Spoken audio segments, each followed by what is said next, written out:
The Lord's Sermons, Sermon 14, Matthew 17, 1-13. Listen to him. The Transfiguration of Jesus. Revealed to Gottfried Meyerhofer, January 25th, 1872. Spoken by Pascal.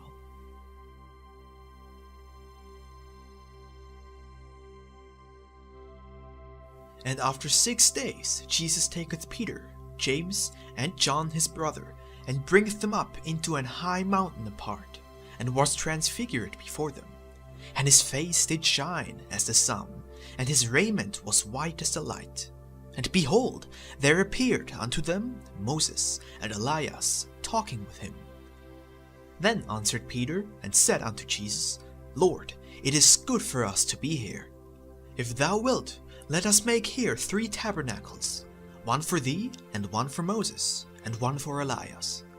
While he yet spake, behold, a bright cloud overshadowed them. And behold, a voice out of the cloud, which said, This is my beloved Son, in whom I am well pleased. Hear ye him. And when the disciples heard it, they fell on their face, and were sore afraid. And Jesus came and touched them, and said, Arise, and be not afraid.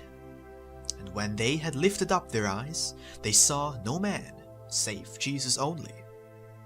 And as they came down from the mountain, Jesus charged them, saying, Tell the vision to no man, until the Son of Man be risen again from the dead.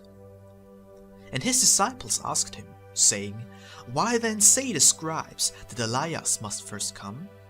And Jesus answered and said unto them, Elias truly shall first come, and restore all things.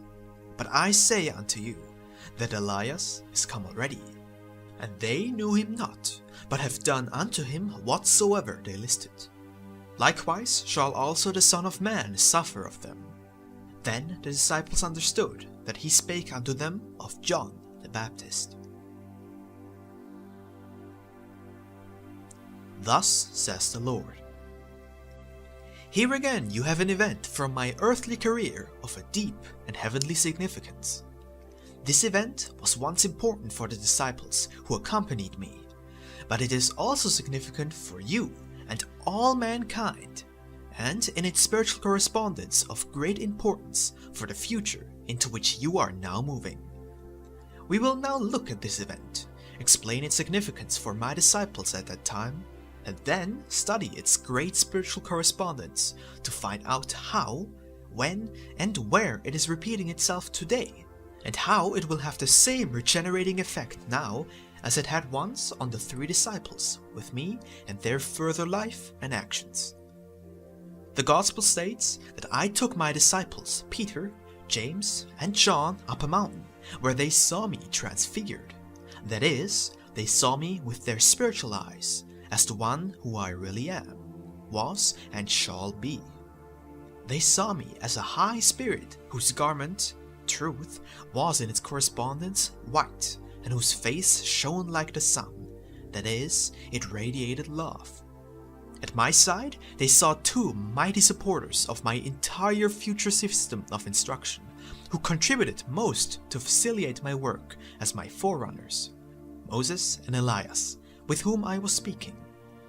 They also heard a voice from a cloud speaking the same words that had once sounded at my baptism at the river Jordan. This is my beloved Son, in whom I am well pleased. Listen to him. This vision, which I allowed my 3 disciples to see, was meant to give them a foretaste of their own destination. Peter, whom I called the Rock, upon which I wanted to build my church, had a similar mission to that of Moses, who once prepared the Jewish people for my coming. He gave them laws and rules of conduct, which for the Jews were easier to accept than for any other race, to make them my chosen people, in the midst of which I had decided to come to the earth. As Elias, in his incarnation as John the Baptist, did on a small scale what Moses had to do on a large scale. Thus, John, my favorite, thanks to his particular work and the fact that he lived longer than any of the other disciples, was destined, through his revelation during the last years of his life, to show to the world in advance its spiritual progress until its purification, and to leave behind a testimony to the effect that the laws I have established in my creation, be they moral or physical laws, must not be spurned. These disciples, as still living in this world, and Moses and Elias, who were no longer in the flesh, were allowed to see me in my great glory and to recognize me as the one for whose great spiritual kingdom they had to sacrifice everything in order to give my work permanence. They saw me in that glory, which a human heart in its earthly encasement can stand but for a few moments. And it was the unimagined happiness and bliss that caused Peter to exclaim, "Lord, it is good for us to be here. If thou wilt, let us make here 3 shelters." However, since such moments only serve as awakeners, animators, and fortifiers when danger threatens or fickleness overcomes the heart, they were only for a short duration. But in order to give them a lasting effect in the memory of the disciples, out of the white cloud that spiritually overshadowed my person, these mysterious and important words were heard. "This is my beloved Son, in whom I am well pleased. Listen to him." Thus, the voice advised my disciples to pay even better attention to my words and to imprint them properly upon their hearts, so that one day the verdant tree of life could grow out of them to assemble all mankind under its shade for shelter and protection in all their sufferings and misfortunes. The reason why I begged the disciples not to speak of this event until I had crowned my work with my resurrection was that the other disciples would have doubted the vision or failed to comprehend it, since my disciples' power of comprehension varied like that of all other people. Such was the actual course of that solemn event, which must repeat itself again today. What once Moses did, who prepared the Jewish people for my teaching, later on came to pass through Peter as the founder of the Catholic Church. What Elias did as John the Baptist has been done in your age by all the men who had to cleanse and purify the church Peter had founded, so that it would not lose its actual value altogether. This is not to be confused with the institution, the Roman Catholic Church. Peter, as the rock appointed by Jesus, continued the spread of the Jesus teachings in the Lord's name. He can therefore be generally regarded as the first leader of the Christians. The church in Rome, however, was founded by Paul. See Jacob Lorber, Robert Bloom, Volume 1, Chapter 81-2, HES. What once Peter represented as the future sustainer of my teaching, now other men will become, who will re-establish my kingdom. And as in my days, the Jewish people were misled by the Pharisees and scribes. Likewise today, all humanity is bound by ceremonies and customs, living in the fulfillment of the latter, without understanding the spiritual meaning of the words of my so simple gospel. Therefore, there must again be men who put my teaching back upon its original foundation, upon my own words. Even if these men are not immediately successful in their attempt to teach all mankind, just as my disciples were not immediately successful, they are, nevertheless, called to sow the seed. It does not matter whether the seed falls everywhere upon good soil, or upon the road or stony ground. The germinating seed will replace what was lost, and prepare the spiritual ground to make it worthy of looking forward joyfully to my second coming. As in those days, I took my disciples to an elevated spot, giving them a little foretaste of the reward awaiting them if they faithfully stayed with me.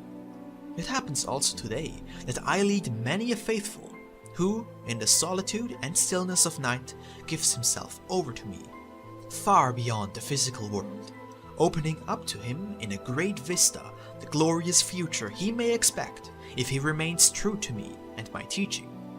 Indeed, I let many an individual experience the full delight of my mighty influence upon his heart, thereby showing him a glimpse of supreme truth in the rosy light of love, thus revealing to him my own self in a glorious transfiguration, expressed by the light, which here it is not possible to bear, but only in the higher spheres in a spiritual body.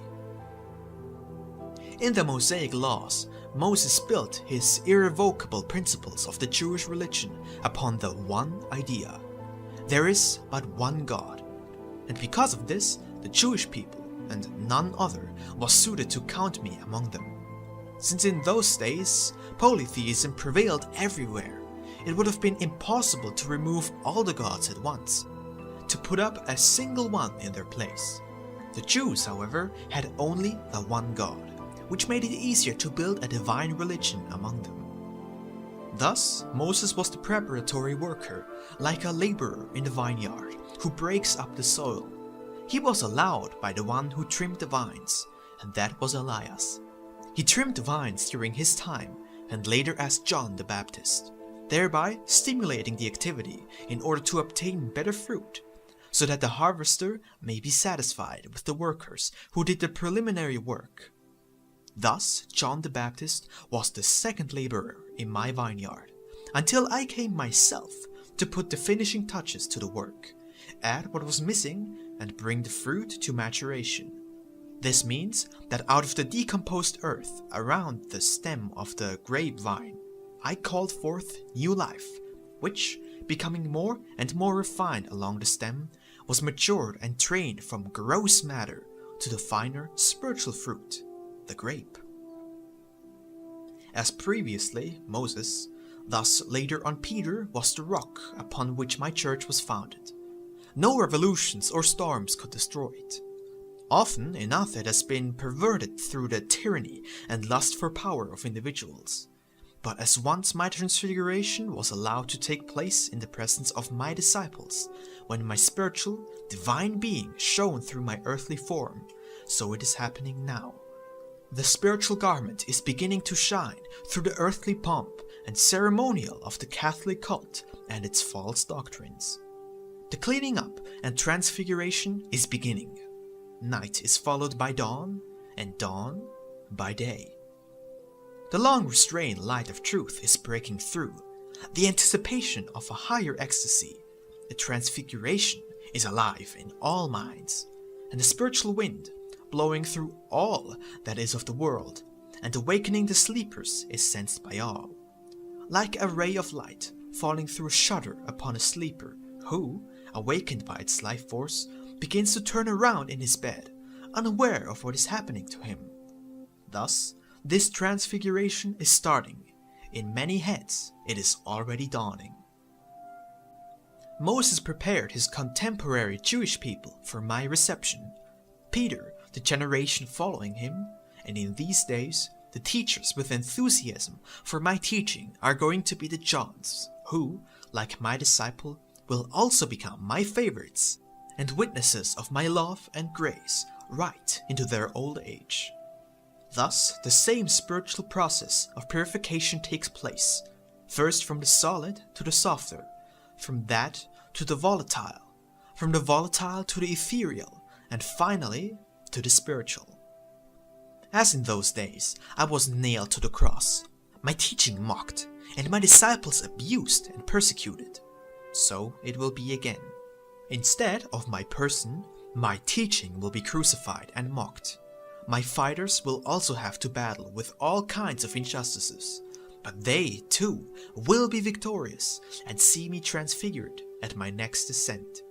Then the voice of their conscience will proclaim, "Blessed be you, because you remained true to him. Listen to his words and apply them and pass them on to others the way he wants them to be understood." Then the transfiguration will not end, as once with my disciples, but my pioneers will be able to see me face to face, everlastingly, and rejoice over my victory, and theirs together with all those who passed on before. Such is the symbolical meaning of the transfiguration.